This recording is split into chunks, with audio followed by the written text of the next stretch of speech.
జనరల్‌గా ఎవరైనా మనకు తెలియని వాళ్ళు మన కల్లోకొచ్చి మనల్ని భయపెడితే మనం ఏమంటాం? దెయ్యం నా కల్లోకొచ్చి నన్ను జడిపించింది అంటాం. అదే మన వాళ్ళు ఎవరైనా చనిపోయి, ఆ చనిపోయిన వాళ్ళు మన కల్లోకొస్తే దెయ్యం వచ్చిందంటామా? అనలేం కదా! ఎంతైనా మన వాళ్ళు. అప్పటి వరకు కలిసున్న వాళ్ళు మనతో. ఒకవేళ మన వాళ్ళు మన దగ్గరకొచ్చి కల్లో ఏదైనా సహాయం అడిగారనుకోండి, మీరు ఆ సహాయం చేస్తారా?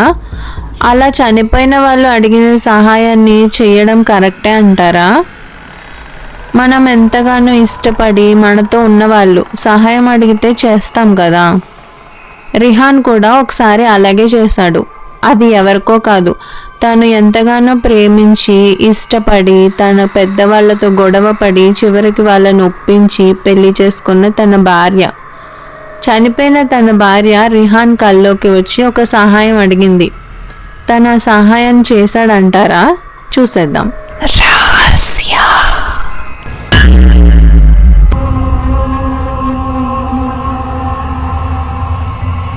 హాయ్, నా పేరు రిహాన్. నా భార్య పేరు రోజీ. మేమిద్దరం ప్రేమించి పెళ్లి చేసుకున్నాం. మేము ముందు పెళ్లి చేసుకుంటామంటే మా ఇద్దరు ఫ్యామిలీ పేరెంట్స్ అయితే అస్సలు ఒప్పుకోలేదు. చాలా గొడవలు కూడా జరిగినాయి. కానీ చివరికి ఎలాగైతేనే వాళ్ళని ఒప్పించి మేము పెళ్లి చేసుకున్నాం. పెళ్లి చేసుకున్న తర్వాత కూడా మా ఇద్దరు ఫ్యామిలీస్ మాతో చాలా బాగుండేవాళ్ళు. నేను ఒక కన్స్ట్రక్షన్ సైట్లో అసిస్టెంట్ మేనేజర్గా వర్క్ చేస్తూ ఉండేవాడిని. మా ఆఫీస్లో అందరూ నాతో చాలా బాగుండేవాళ్ళు. నా సుపీరియర్స్ అయినా కానీ, నా సబార్డినేట్స్ అయినా కానీ నేను వాళ్ళతో చాలా మంచిగా ఉండేవాడిని. వాళ్ళ కూడా నాతో చాలా ఫ్రెండ్లీగా ఉండేవాళ్ళు. నాకు ఏదైనా హెల్ప్ కావాలంటే వాళ్ళు చేయడం, వాళ్ళకి ఏమైనా హెల్ప్ చేయాలంటే నేను వెంటనే నేనే చేస్తాను అని చెప్పడం, ఇలా చాలా ఫ్రెండ్లీగా ఉండేవాడిని వాళ్ళందరితో. నా సబార్డినేట్స్ అయినా కానీ నా కింద పనిచేస్తున్నారన్న గర్వం నేనైతే ఎప్పుడు వాళ్ళ ముందు చూపెట్టేవాడిని కాదు. అందుకే నాకు ఏదైనా హెల్ప్ కావాలంటే వాళ్ళు కూడా వెంటనే చేసేవాళ్ళు. ఇలా జరుగుతూ ఉండగా ఒకరోజు కన్స్ట్రక్షన్ సైట్లో ఉన్నప్పుడు నాకు ఒక కాల్ వచ్చింది. ఆ కాల్ నా జీవితాన్నే మార్చేసింది. అలా కాల్ రాగానే నేను అప్పటికప్పుడు చేసే వర్క్ అంతా అక్కడే వదిలేసి వెంటనే వెళ్ళిపోవడం నా కోవర్కర్స్ అందరూ చూశారు. వాళ్ళు అలా చూసి ఇదేంటి ఎప్పుడు ఇలా వెళ్ళడు కదా, వర్క్ మధ్యలో వదిలేసి ఇలా వెళ్తున్నాడు అని వాళ్ళు నా మీద కోప్పడకుండా నీ వర్క్ నేను కంప్లీట్ చేస్తాను, వెళ్ళేదేంటో చూసుకొని రా అని నన్ను పంపించారు. నేను అలా వెళ్ళి హాస్పిటల్ డోర్ ఓపెన్ చేయగానే నేను ఊహించలేంది నా లైఫ్లో అక్కడ నా కళ్ళెదురుగా కనిపించింది. నాకు అంతకు ముందు వచ్చిన కాల్ చేసిన వాళ్ళు ఏమన్నారంటే, నీ భార్య రోజీకి హార్ట్ స్ట్రోక్ వచ్చింది, తనని హాస్పిటల్లో జాయిన్ చేసాం, వెంటనే హాస్పిటల్కి రమ్మని హాస్పిటల్ అడ్రస్ చెప్పి వాళ్ళు కాల్ కట్ చేశారు. హార్ట్ స్ట్రోక్ వచ్చిందన్న మాట వినగానే నాకు చాలా భయం వేసింది. కానీ హార్ట్ స్ట్రోకే కదా, ఇప్పటికి చాలా మందికి వచ్చింది, ఏం కాదులే అన్న ధైర్యంతో నేనైతే హాస్పిటల్కి వెళ్ళాను.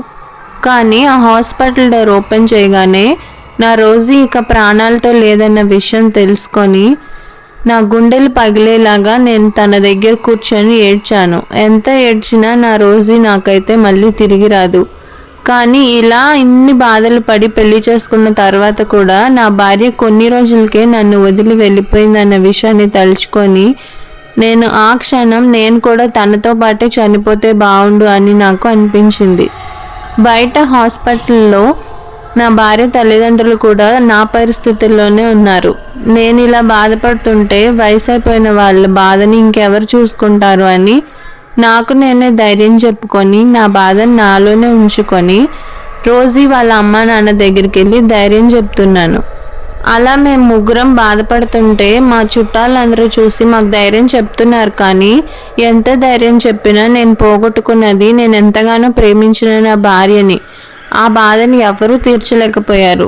అలాగే నాకు సర్ది చెప్పారు. చివరికి మేము రోజీని వాళ్ళ పద్ధతిలోనే బాక్స్లో పెట్టి సమాధి అయితే చేశాం. తనని సమాధి చేశాను. కానీ తను నాతో లేదన్న విషయం నాకు ప్రతి క్షణం నా జీవితంలో గుర్తొస్తూనే ఉంటుంది. నేను ఆఫీస్కి వెళ్ళేవాడిని, వచ్చేవాడిని, కానీ ఇదివరకు అందరితో ఉన్నంత సరదాగా, ఇంతవరకు అందరితో ఉన్నంత ఫ్రెండ్లీగా అయితే ఉండలేకపోయేవాడిని. వాళ్ళు కూడా నా బాధను అర్థం చేసుకొని ఏదైనా తప్పులు చేస్తే నన్ను సరి చేయడం, నాకు సాయం చేయడం ఇలా చేస్తూ ఉండేవాళ్ళు. మా ఆఫీస్లో నాకు ఒక క్లోజ్ ఫ్రెండ్ ఉండేవాడు. తన పేరు రవి. రవి ఎప్పుడు నాతో ఉండడం, నేను ఏదైనా బాధలో ఉంటే నాకు సర్ది చెప్పడం, నాకు ఏదైనా అవసరాలు ఉంటే అవి తీర్చడం, ఒక్కోసారి నాకు ఫుడ్ కూడా తనే ప్రిపేర్ చేసి తీసుకొస్తూ ఉండేవాడు. ఇలా జరుగుతుంటే ఒకరోజు ఏమైందంటే, నేను ఆఫీస్ నుండి ఇంటికి వచ్చేసరికి మా ఇంటి పక్కన ఒక చిన్న బాబు వచ్చి నాతో ఏం చెప్పాడంటే, అంకుల్, రోజీ ఆంటీ సమాధిని ఎవరో తవ్వేశారు, రోజీ ఆంటీ బాడీని కూడా ఎవరో తీసుకెళ్ళిపోయారు, మా అమ్మ నాన్న కూడా అక్కడికే వెళ్ళారు అని చెప్పాడు.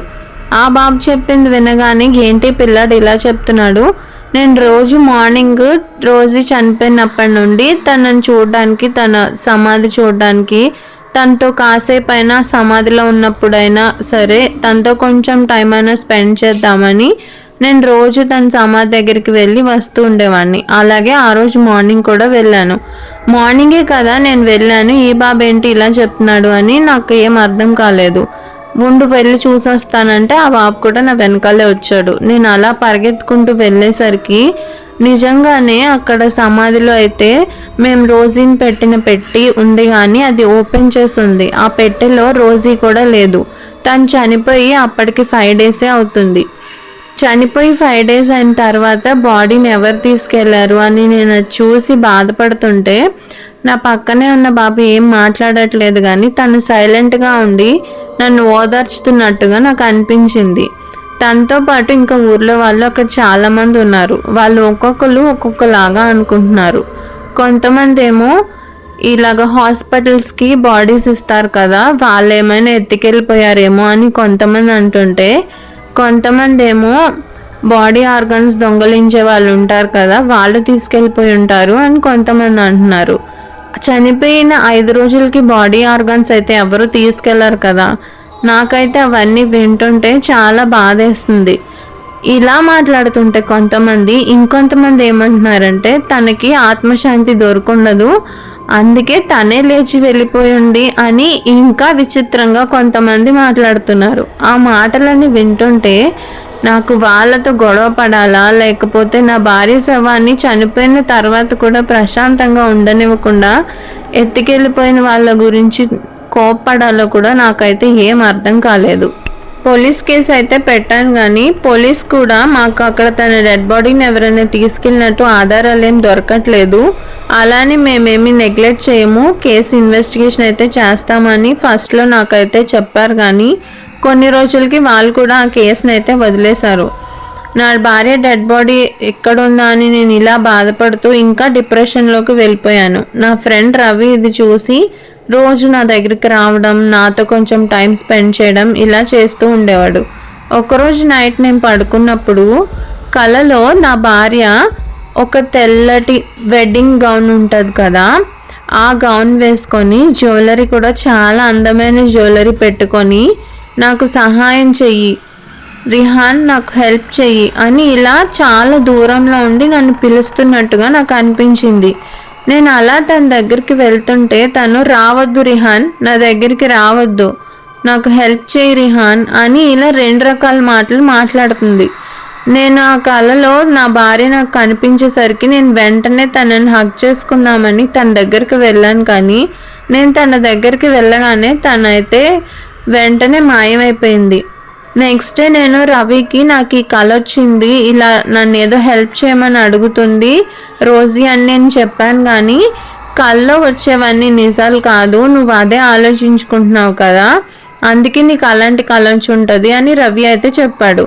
లేదు రవి, తను ఏదో బాధలో ఉంది, తన మొహంలో నాకు అది కనిపించింది, తనని ఎవరో బాడీ తీసుకెళ్ళిపోయారు కదా దాని గురించి అడుగుతుందేమో అంటే, వాడైతే అసలు వినడానికి కూడా రెడీగా లేడు. కళ్ళలో వచ్చినవి పట్టించుకోవద్దు, తన బాడీ కనిపించట్లేదని నువ్వు అదే ఆలోచించుకుంటున్నావు కాబట్టి ఆ విషయం మీదే నేను హెల్ప్ అడుగుతుందేమోనని నీకు అనిపించి ఉంటుంది. వాడైతే అసలు నమ్మడానికి కూడా రెడీగా లేడు. సరే కదా అని నేను ఇంకా వీడికి ఎంత చెప్పినా వేస్టే, ఎలాగైనా హెల్ప్ చేయాలనుకున్నాను, కానీ ఎలా హెల్ప్ చేయాలో కూడా నాకు అర్థం కాలేదు. అసలు తన డెడ్ బాడీ ఏమైందో పోలీసులు వెతకలేకపోయారు, నేను ఎలా వెతకను, అసలు ఎటు నుండి స్టార్ట్ చేయాలి అని ఆలోచిస్తున్నా కానీ నాకైతే ఏ దారి దొరకట్లేదు. అది అలా ఆలోచించుకుంటూ ఉంటూ నేను ఇంకా డిప్రెషన్లోకి వెళ్ళిపోయేసరికి రవిని వీళ్ళని ఎలా అని డిప్రెషన్లో ఉండి బయటకు తీసుకురావాలి అనుకొని నన్ను ఒకరోజు మన ఊర్లో మార్కెట్ ఉంటుంది కదా, అక్కడికి వెళ్దామని పిలిచాడు. వాడు అలా ఒక్కసారి కాదు, ఇప్పటికి చాలాసార్లు పిలిచాడు. సర్లే, ఎంతైనా నా ఫ్రెండ్ నా గురించే చెప్తున్నాడు, నేను సంతోషంగా ఉండడానికి కాకపోయినా వాడిని బాధ పెట్టకూడదని చివరికి ఒక రోజు అయితే వెళ్ళాను.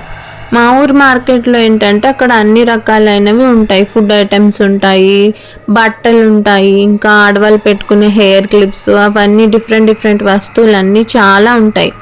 అలాంటి చోటకు వెళ్ళాం. మేము అలా వెళ్తూ ఉంటే మా మార్కెట్లో అన్నీ ఉంటాయని చెప్పాను కదా బట్టలు, కానీ కొత్తగా అక్కడ వెడ్డింగ్ గౌన్స్ ఉంటాయి కదా, ఆ గౌన్స్ ఉన్న స్టాల్ కూడా పెట్టారు. ఇది పెట్టడం కొంచెం డిఫరెంట్ అనమాట. ఎందుకంటే పెళ్లి బట్టలు మనం వేరే పెద్ద షాపులోనే చూస్తూ ఉంటాం, ఇలాంటి చిన్న మార్కెట్లో ఎక్కడా చూడం కదా అని కొంచెం డిఫరెంట్గా అనిపించి రవి రారా అక్కడ పెళ్లి బట్టలు ఉన్నాయి వెళ్ళి చూద్దాం రా అని నన్ను తీసుకెళ్ళాడు. నాకు కూడా అది కొంచెం డిఫరెంట్గా అనిపించింది. పెళ్లి బట్టలు ఇలాంటి మార్కెట్లో పెట్టారా, ఎందుకు పెట్టారు అని అనిపించి సరే పద వెళ్దాం అన్నాను. ఆ స్టాల్లో పెళ్ళికి క్రిస్టియన్స్ వేసుకుంటారు కదా వెడ్డింగ్ గౌన్స్, అవి ఇంకా దాని మీద పెట్టుకునే జ్యువెలరీ చాలా అందంగా ఉన్నాయి అవన్నీ. అలా చూస్తుంటే ఒక వెడ్డింగ్ గౌన్ ఎక్కడో చూసినట్టుగా నాకు అనిపించింది. దాన్ని తీసుకొని నేను చూసేసరికి ఆ వెడ్డింగ్ గౌన్ నా కళ్ళలో రోజీ వేసుకుంది కదా, సేమ్ అదే వెడ్డింగ్ గౌన్. ఇంకా దాని మీద జ్యువెలరీ కూడా సేమ్ తన కళ్ళలో ఏవైతే పెట్టుకుందో అదే జ్యువెలరీ కనిపించింది. నేను వెంటనే చెప్పాను రవికి, నా కళ్ళలో రోజీ వచ్చిందని చెప్పాను కదా, తను ఈ డ్రెస్సే వేసుకుంది, ఇలాంటి జ్యువెలరీని వేసుకుంది అని చెప్తే వాడు వెడ్డింగ్ గౌన్స్ చాలా ఉంటాయి, నీకు అది అలా అనిపించి ఉంటుంది అని నా మాట కొట్టేయడానికి తను చూశాడు. నేనేం చేశానంటే వెంటనే అవి అమ్మే ఆవిడ ఉంటుంది కదా, దాని దగ్గరికి వెళ్ళి ఈ వెడ్డింగ్ గౌన్ ఇది ఒకటేనా, ఇంకా వేరే ఏదైనా ఉందంటే ఇలాంటిది ఇంకొకటి ఉంది, మొన్నే ఒక ఆయన తీసుకున్నాడు, దాని మీద జ్యువెలరీ కూడా ఇదే దీని మీద పెట్టిందే ఆయన తీసుకున్నాడు మొన్నే. అంటే ఏ రోజు అయితే రోజీ సమాధిని తవ్వి తన బాడీ తీసుకెళ్ళిపోయారు అన్నాను కదా, సేమ్ అదే రోజు అతను వచ్చి ఆ వెడ్డింగ్ గౌన్ అయితే తీసుకెళ్ళాడు అని చెప్పింది. నాకేదో కొంచెం కనెక్ట్ అయినట్టు అనిపించి అతను ఎక్కడుంటాడు మీకు తెలుసా అంటే, అతను ఎక్కడుంటాడో నాకు తెలియదు కానీ ఇప్పుడే వచ్చి వేరే హెయిర్ క్లిప్స్ కూడా తీసుకెళ్ళాడు, ఆధార్లోనే వెళ్ళాడు అని తను అటువైపు చూసేసరికి తను ఇంకా అక్కడే ఉన్నాడు.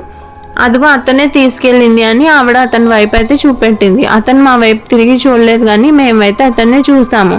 పద అతనితో వెళ్దామని రవిని అంటే, వద్దురా అలా వెళ్ళడం ఎందుకు, నీకేదో అనిపించింది, అదంతా కామన్, అవన్నీ పట్టించుకోకని చెప్పాడు కానీ నువ్వు వస్తేరా నేనైతే వెళ్తున్నానని అతను వెనకాలే వెళ్ళాను. అతను వెళ్ళడం ఏంటంటే అదొక జనాలు ఎక్కువ ఉండని ఏరియా ఉంటుంది కదా, అలాంటి చోట్ల ఒకే ఒక ఇల్లు ఉంది, అక్కడ ఇంకేం ఇల్లులు లేవు. అలాంటి ఇంట్లోకి వెళ్ళి అతను డోర్ పెట్టుకున్నాడు. రవి కూడా నా వెనకాలే వచ్చాడు. రవి లోపలికి వెళ్దాము అంటే రవి వెంటనే వద్దురా ఇలా ఒక్కలే ఉన్న ఇంట్లోకి వెళ్ళకూడదు, ఇల్లు ఎక్కడ ఊరు చివరి ఉన్నట్టుంది, అలాగే వేరే వాళ్ళ ఇంటికి మనం వెళ్తే మనం ఏదో దొంగతనం చేయడానికి వచ్చామనుకుంటారు, వద్దు ఇంటికి వెళ్ళిపోదామంటే సరే ఆగు నేను కిటికీలో నుండి చూస్తాను, విండో ఓపెన్ చేసా ఉంది కదా, అసలు లోపల ఏముందో చూస్తాను ఆగు, నీతో నేను వచ్చేస్తాను అన్నాను. అలా విండోలో నుండి చూడగానే అక్కడ కనిపించింది చూసి నాకైతే కోపంతో ఆ లోపల ఉన్న వాడిని బయటికి లాగి కొట్టాలన్నంత కోపం అయితే వచ్చింది. ఆ లోపల రోజీ నాకు ఏ డ్రెస్లో అయితే కనిపించిందో కలలో, అదే డ్రెస్లో రోజీ బాడీ అయితే వాడి రూమ్లో నాకు కనిపించింది. నేను వెంటనే లోపలికి వెళ్ళి వాడిని బయటికి ఈడ్చుకొచ్చి కొట్టడం స్టార్ట్ చేశాను. అలా నేను కొడుతుంటే వాడి అరుపులకి చుట్టుపక్కల ఉన్న వాళ్ళు కూడా వచ్చారు. రవి కూడా లోపలికి వెళ్ళి చూసి షాక్ అయ్యి, నువ్వు చెప్పింది నిజమేరా, నేను నమ్మనందుకు నన్ను క్షమించు అన్నాడు. వెంటనే చుట్టుపక్కల ఉన్న వాళ్ళు పోలీస్కి కాల్ చేశారు. వాడేంటంటే ఒక రకమైన సైకో, చనిపోయిన వాళ్ళని తీసుకెళ్ళి వాడికి నచ్చినట్టుగా రెడీ చేసి వాడు అది చూసి సంతోషపడుతూ ఉంటాడు. వాడి గురించి పోలీసులు అయితే చాలా రోజుల నుండి వెతుకుతున్నారంట. పోలీస్ వాడిని వెంటనే అరెస్ట్ చేసి నా రోజీ బాడీని అయితే నాకు ఇచ్చారు. రవి నన్ను నమ్మనందుకు సారీ చెప్పాడు. నేను మళ్ళీ నా రోజీ బాడీని నీట్గా క్లీన్ చేపించి తనను మళ్ళీ వాళ్ళ పద్ధతుల్లోనే ప్రేయర్స్ అన్నీ చేపించి మళ్ళీ కొత్త ప్లేస్లో సమాధి చేశాను. ఈసారి నా రోజీ సమాధిని ఎవరు తీసుకెళ్ళకూడదని నేను చాలా స్ట్రాంగ్గా తన సమాధిని అయితే కట్టించాను. రోజీ నా కళ్ళకు వచ్చి సహాయం అడగడం నిజమేనంటారా? లేకపోతే నేను తన గురించి పడిన బాధ వల్ల, తను అలాగా బాడీ కనిపించకుండా పోవడం వల్ల నేను పడిన బాధ వల్ల నాకు కళ్ళకు వచ్చిందంటారా? ఒకవేళ కళ్ళకు వచ్చిన తను నిజంగా ఏ డ్రెస్లో ఉందో అదే డ్రెస్లో నాకైతే కనిపించదు కదా. మీరేమంటారు? కామెంట్ చేసేయండి. అండ్ మీకు కనుక వీడియో నచ్చితే మర్చిపోకండి లైక్, షేర్ అండ్ సబ్స్క్రైబ్.